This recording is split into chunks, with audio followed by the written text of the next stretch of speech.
Born and Bred podcast. This is episode 5 of season 2, and we are your hosts, Brendan Gallagher and Maria Lynn. Be sure to check out our sponsor, Ace Hardware, located in Chinston, West Virginia at 1428 South Pike Street. From leaky faucets to squeaky doors, paint projects to garden renovations, Ace has everything you need and the expert advice to get the job done right. The friendly and knowledgeable staff at Ace Hardware in Chinston are ready to guide you through every step of your project, no matter how big or small. I can feel your lies, they're coming around. The further I get from you, the closer I get to who I am. And thank you so much for tuning in. We're really excited about a bunch of things happening here at Born and Bred and happening across the state in West Virginia music. One of the things that we're going to talk a little bit here is a show we just got to see with the legendary John Ellison. As some of you may or may not know, he wrote the song Some Kind of Wonderful. I don't know what I was about to call that song. It's called Some Kind of Wonderful, and it's got one of the most famous bass lines, and it's been replicated by artists all across the globe. And so we'll be talking to him here in a little bit. But before we do that, I actually want to talk about some things we have coming up here. November the 16th at the Robinson Grand, we have the Born and Bred concert series happening with 3 amazing acts: The Moon, My Twin, Kindred Valley, and Alabaster Boxer. These 3 bands put on an amazing show. We want you to come out and check it out, so get your tickets for that. And be sure to go to our Facebook page, and you can respond to the event and everything there. Check it out, see what it's all about. Get your tickets through therobinsongrand.com. So anyhow, Maria, I have a thing I want to talk about. I've got a pet peeve. That doesn't sound like you. I know. Oh, anyhow, so I've got this pet peeve, and it keeps popping up, and Peeving? Yes, it keeps peeving. Mm-hmm. Artists who are not on multiple forms of social media.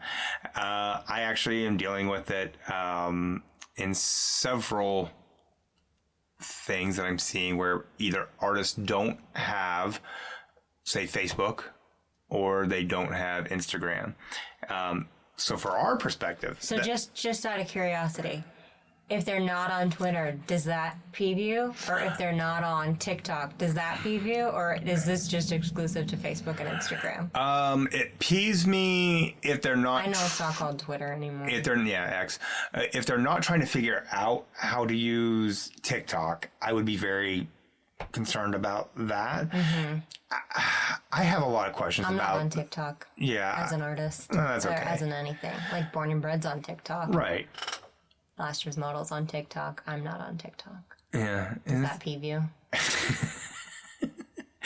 I know that you know how to use TikTok, so no, it doesn't peeve me. I would say artists need to be trying to explore that and seeing how they can utilize it to their benefit. Mm-hmm. We do utilize it for Born and Bred. What about Pinterest? See, okay, that's one that I'm trying to figure out. Like, I'm hearing more and more artists are doing stuff on Pinterest, and yeah, it's one I want to look into. Like, how does that actually... What does the application of that look like? But anyhow, the one that really pees me off is when you're not on both Facebook and Twitter, because those are the two... Facebook and Twitter? Oh my gosh. On Facebook and Instagram. I can see why this peeves you. Oh, it's a fun one here today, folks. So no, but back to your question about X. It doesn't peeve me because there's not a great way to really engage there. Mm-hmm. And there's not a great way to maximize your potential as an artist. And I would say the same about who used to use X, but they don't anymore. They're an XX. They're an XX. Yeah. An XXer. Yes, XXer. And I would say the same about Threads, even though I kind of enjoy Threads. I don't even know what that is. It's Instagram's. I'm just kidding. I know what it is. Yeah, but it's, for those of you who don't, it's Instagram's version of Twitter. It's more for creating conflict. That's really the posts I see that get that really get traction there are these vague posts that people do. It's like, I can't believe they did this. And then people are like, what are you talking about? And then that's how they get people to engage. Yeah, right. And it's very gimmicky. I actually really hate posts like that. Yeah. So, anyhow, yeah, but you need to be on Facebook and Instagram, because that's where the majority of your concert goers, that's where the majority of your music buyers are going to be. They're on both of those You know what I wish? networks. You know how Facebook has events? Mm-hmm. I really wish there would be an equivalent to that on Instagram. I think it's a major misstep that they don't, but then maybe they would say, well, then we're basically just replicating Facebook. I get that. But it could even be like, maybe it could just be in the stories. I mean, I guess you can link stuff in the stories. You could link an event in the stories. You could do a countdown in the stories. I don't know. I sort of wish there was an equivalent, but... Yeah. But what I really wish is there was a way to promote the same event. Like if you create an event in Facebook, to somehow drag that over to Instagram. That's what I wish. So that, like, if they say they're coming in Instagram... It tallies in Facebook. And that'd be good. Yeah, I wish. That's the cross-pollination of that would be great. Mm-hmm. Good for the bees. Yes, good for got to keep the bees going. But so anyhow, the other thing that I keep seeing that is peeving me off is people using their band accounts as a personal diary. Interesting. It is not... It's a turnoff. And I think people don't realize, I don't need to see, I'm here for your music and all this stuff. And you can 100% talk about some things that are happening, but don't make it a personal blog where you're... Like political stuff, you mean? I mean, I wouldn't say political stuff, because I mean, I'm never going to tell an artist, you think music should trump any kind of personal, is that what you're saying? No. I'm saying that for a music page, you should be focused on your music. Yeah, that's all I meant. Yeah, and you can engage in a way that is very personable without being too personal. Yeah, okay. And I think you got to be careful that you don't turn it into like I come here to complain. I come here to... talk about the things I don't talk about like. How I'm not making any money. Yeah. As a musician. Yeah, or say, there's nowhere to make money in the state of West Virginia in music, which is just not true. Yeah. So anyhow, that's my weekly pet peeve for this show, and just. Are you doing one every week now? I think I might. I don't know how I feel about that. That's fine. Just stop it. That's all I'm saying is. Just stop. Just stop it. So anyhow, thanks so much. Start using Facebook, Instagram, X, TikTok, Pinterest, Snapchat, ThreadUp. Actually, bands are doing really well on Snapchat, actually. It's not ThreadUp. No, it's not ThreadUp. It's just called Threads. Minimally, what's the bare minimum that people should be using? Facebook and Instagram. Okay. You should be on both of those. So if you're just using one and not the other. Yeah, if you and don't say, I'm personally on there. No, you need to have a band account on Facebook. A page. If you will. Yes, not a personal account, a Facebook page for your band. And don't do it as a personal page where people have to friend request your band. Just to make it a page where they can follow you and like your stuff. That's what you should be doing. Anyhow, with that said, somebody who actually is pretty good at their social media is our next guest. This gentleman, as I introed him earlier, John Ellison, is a legend in the West Virginia music scene, the national music scene, the global music scene. And he is from a small town in southern West Virginia, and he shared his story with us and a little bit about what he has coming up. So welcome into the Born and Bred podcast, John Ellison. Welcome into the Born and Bred podcast. I am here with West Virginia legend, music legend in general, John Ellison. John, thank you for joining us today. It's my pleasure. Thank you for having me. Yeah, so as you know, here at Born and Bred, we talk about and focus on artists and musicians who are born here, and either they've from here or they've created their careers here. And you were born in a place called Blue Heaven. No. Oh, you were born in Montgomery. I was born near Montgomery. Okay, and then you were raised in Blue Heaven. Right. My parents moved from. I was born near a place called Smithers, West Virginia. Okay. Actually, I was born on the banks of the Kanawha River. Wow. In a shack that my dad built out of driftwood. Mm-hmm. My parents, they tell the story. I was too young to know anything about it, but my mom said when I was 2 years old that she was awakened in the middle of the night because the house was sort of shaking. And she got out of bed, and when she stepped out of bed, water came up almost to her knees. Wow. And she said she woke up my dad, and they got out of the house, and within minutes, the house went down the river. Wow. So got you guys out. That's how I came in the world. Got you guys out just in time. Yeah, exactly. Now, Blue Heaven was a mining community? Yes, it was a mining community. It was probably about 15 minutes from Welch. Okay. I know where that's at. Yeah. So you, as a young man, kid, got an interest in music because your dad played guitar. Right. My dad played guitar, not professionally. Yeah. On the weekends, sometimes he would take his guitar and he would play, and we would all gather around and listen to his music because that was our favorite pastime. What's your earliest memory of an artist that, like, you're a kid and you hear this artist and it jumped out to you and you were like, I want to do that? Well, I would have to say that what really convinced me that this is what I should do was when I saw Chuck Berry. I heard Chuck Berry and I saw him on TV, and I said, this is what I'm going to do. But I had started playing guitar before I saw Chuck Berry. But when I saw him, that just, as they say, sealed the deal for me. Now, you left West Virginia and you went north. Right. Up to, was it New York? Rochester, New York. Right, New York. And then you met some guys there and a band? Well, I played with, when I arrived in Rochester, my main goal was to pursue a career in music. That was the only reason I left West Virginia.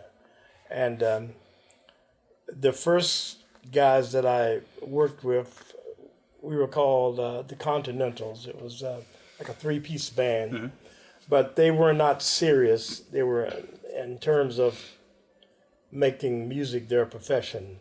They wanted to do it as a pastime, and so I eventually left that group, and I joined some more guys, and we formed a group called Satan's Four.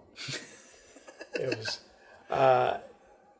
that didn't work out, and not because of they were not serious. It was because we were an interracial group. Oh, wow. And people said that we were ahead of our time. No one would touch us. What year was that? This was in 1962. Well, yeah. And we had a lot of negative things happen because of being a mixed group. And so that we eventually broke up. That's a shame. Yeah. And so how did the final band that you put together? The final band that we put together, the drummer of this group, Satan's Four, it was two blacks and two whites. Okay. And after things didn't work out for us, the drummer, his name was Houston Armstrong, and he had some more brothers that were really into music, and they had their own band. So they wanted me to start playing with them. And so I told them that I was very serious about my music, and I was not planning on working a day job. And I would join them if they were as serious as I was. And so they all agreed that this is what they wanted to do. So we formed a group called Soul Brothers 6. And I started writing songs, and we started playing in the local clubs. And eventually, we met someone that wanted to manage us. They were from Philadelphia. Yeah. And this gentleman, his name was Walter Rayfield. And he was a mail truck driver. He drove from Philadelphia to Rochester, New York, delivering mail. And on the weekend, he would stay over the weekend and then drive back to Philly on Monday. And when he would come up, he would come to the club where we were playing, because we played at the same club every weekend. And he approached us and said he would love to manage us. We were a great band, and he had a little small independent label. And we signed a contract with him. And he went back to Philadelphia, and a few weeks later he called us and said, I'd like for you to come to Philly, so we can start this musical career with the group. Well, this is how Some Kind of Wonderful came about. I was dating this young lady, and she was very serious she wanted us to get married and all that, but I was not, at that point in time in my life, I was not interested in being tied down. So I left Rochester. She packed me a lunch, and we were standing outside waiting for the guys to pick me up, and she was teary-eyed, and saying, she hope I don't forget her. And I looked at her and I said, you know what, you're some kind of wonderful. I said, I'm going to write a song about you. So en route from Rochester, New York to Philadelphia, after I ate the sandwich, I started writing on this bag. And I wrote the first words, I don't need a whole lot of money. The reason I wrote that line was because the car, I was broke at the time, had no money. And I said, I don't need a big fine car. The car that we were riding in, you could look through the floor and see the highway. And I said, but I got everything a man could want. I was referring to her. And so when we arrived in Philadelphia, I told the guys in the band, I got this song, I want to teach it to you. It's a great song. So while I was rehearsing it with the guys in the band, this guy that was managing us, he called his friend that was a DJ and told him, he asked him to come over and listen to us. He said, I want to get your opinion about this band. So he came over, and when he heard Some Kind of Wonderful, he said, wow, that's a great song. He said, whose is it? I never heard it. I said, it's mine. I said, I just wrote it. He said, that is a hit. So they took us in the studio in Philadelphia, and we recorded Some Kind of Wonderful. And they in turn took it to Atlantic Records, and we got a recording contract with Atlantic Records. And Atlantic Records released Some Kind of Wonderful. Now, because we were African American, our song was only played on black radio stations. Yeah. I don't know if you ever heard the original version of it. I have. Okay.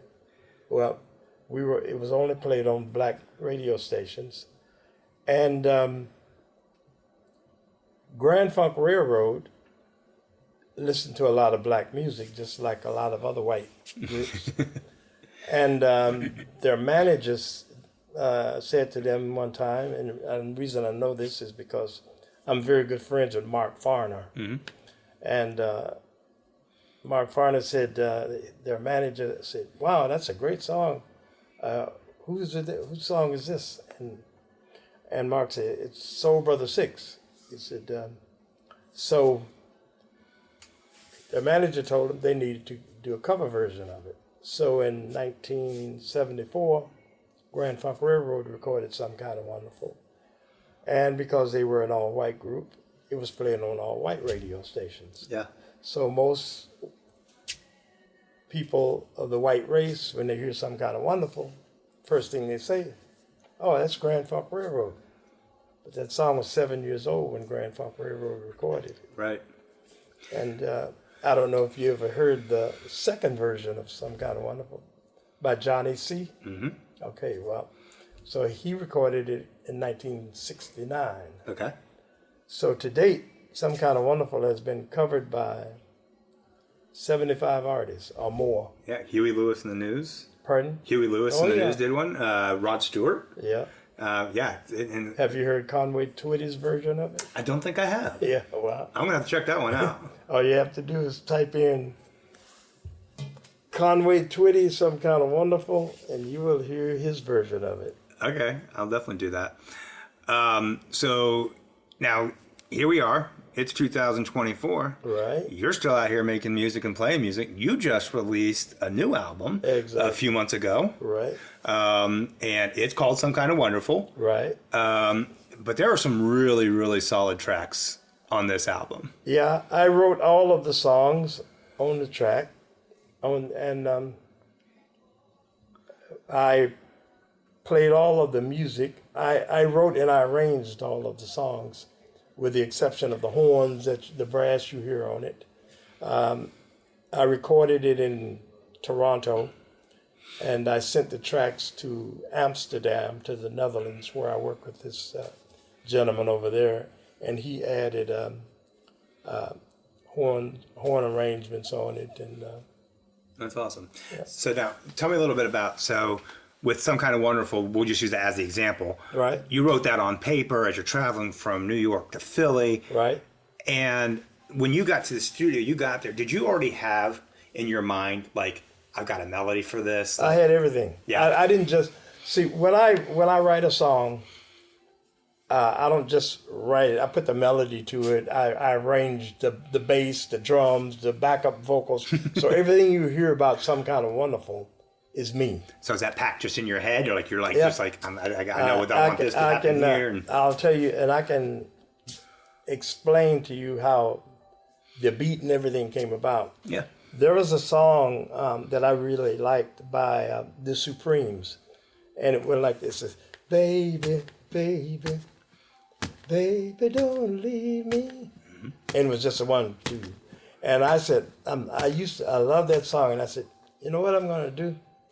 And the bass was going boom, boom, boom, boom, and I said, what I'm gonna do? I'm gonna double the bass, boom, ba boom, ba boom, ba boom, ba boom, ba boom.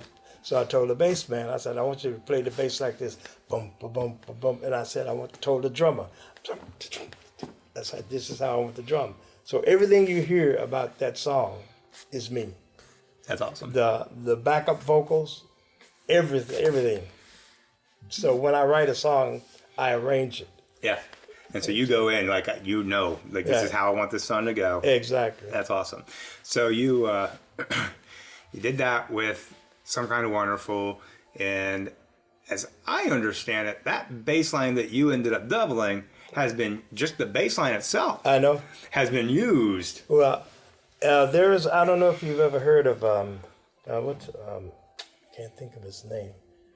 He wrote a book called Paul Goralnik, Peter Goralnik. Okay. He wrote a book called Sweet Soul Music. And in that book, he listed Soul Brothers 6 as being trendsetters for modern day music. And I had the pleasure of meeting him. And he was telling me so many people have copied that bass line, And I said, I know, so. That's awesome. So that's a feather in my cap. That's a huge feather in your cap. And another thing regarding Some Kind of Wonderful, a lot of people, they're not aware of it because they don't know that much about music. But every time Some Kind of Wonderful is recorded, I don't care who records it because I own the rights to it. So, which was a very smart move. Yeah. Too many. Well, it wasn't that I was so smart. It was because I met someone. I met a person that owned a publishing company in Philadelphia, and he signed me up as a writer, and he taught me everything I knew about the music business. He didn't take advantage of me. He said, "That's awesome." He said, and I still work with his family today. So he said to me when I signed up with him, he said, I would really like to have you as a songwriter. And he said, I'll give you an advance. And this was in 1967. Okay. So he said, do you need any money? I said, who doesn't? So he said, how about $1,000? So I said, $1,000, sure. So he said, okay. He said, here's a contract. I want you to. I said, well, I don't need to read the contract. I said, you're giving me $1,000. So he said, no. He said, I don't want you to sign the contract. I want you to take it to your attorney, let him look it over, and then if you like what's on it, you come back and we'll do business. And I didn't have an attorney at the time, so he said, well, I'm going to explain this contract to you. He said, no one does anything for nothing. He said, but I'll tell you what. He said, if you sign this contract with me, he said, I'll teach you everything you need to know about the music. He said, and I will put your music all over the world. And he said, you give me 10% of the publishing of it. And he said, you have 100% of the writer's royalties. And he said, we'll both be laughing going to the bank. And so I signed with him, and I'm still with him today. And you're still laughing going to the bank. Still laughing. I've never had to have a day job. Except That's awesome. about a year and a half out of my life when I was a teenager. That's incredible. So, you've had a very excellent career. You're as a West Virginian, it's inspiring to me. It's inspiring to so many of us. I know so many people talk about you, and we appreciate your example. Thank you. And appreciate how you set a standard for how things can be done.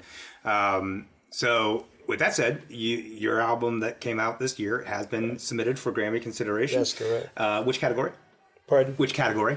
I think just soul category. Yeah. I think, yeah. Well, all the best to you on that. We really hope Thank that you comes very out for you. You deserve it, and it's a fantastic album. And I mean, I've yet to hear. Somebody said to me that you are not just a lyricist; you're a poet, and you know how to tell stories. Right. And that's. I think that's actually the best compliment you can give a songwriter is that. Your stuff actually sticks with people, and it's got that poetry to it. So, anyhow, thank you very much for coming on. And I'd also like to mention absolutely. this is something you're not aware of. In the spring of next year, are you familiar with the town Kimball, West Virginia? Yeah. Okay. Well, in Kimball, West Virginia, in the spring of next year, there will be a John Ellison museum opening. Okay, did I read about? Didn't they? Where was this near where you grew up?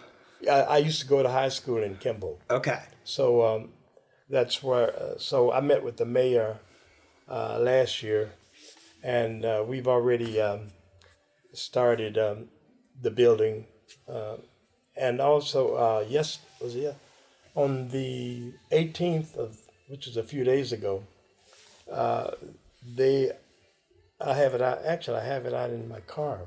They gave me a portrait of what they have a portrait that's going to be 4 feet wide. The canvas is 4 feet wide and 8 feet tall. So they're putting this picture. So there will be a John Ellison museum. So there will be a ribbon cutting and all that for that in the spring? Yes, it's going to be. The grand opening will be in the spring. All right. Stay tuned to Born and Bred for that. We'll definitely let you know when that's announced and make sure that we promote that ahead of time. That'll be something awesome for our readers and for West Virginians to go be a part of and to celebrate this icon and this legend. Again, John, thank you so much for being on our show. Thank you so much. We will talk to you again soon.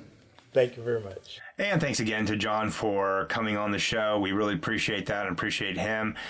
Make sure you check out his album, and good luck to him on the Grammy consideration, and to everybody in the state who has submitted music for Grammy consideration. Here's to hoping that turns into a Grammy nomination. And thanks so much for tuning in to the Born and Bred podcast. Hang on, I'm not done. Oh, we're not done. Oh, yeah. Well, there's something that I just wanted to say that I think you're forgetting, and that is yesterday, or this week, we dropped a new Stomping Grounds episode with Samuel James, and I just want everybody to please go check that out on our YouTube channel. And while you're at it, you can join our Patreon if you'd like to get a preview of that content and get some behind the scenes views as well. Yeah, so check that out.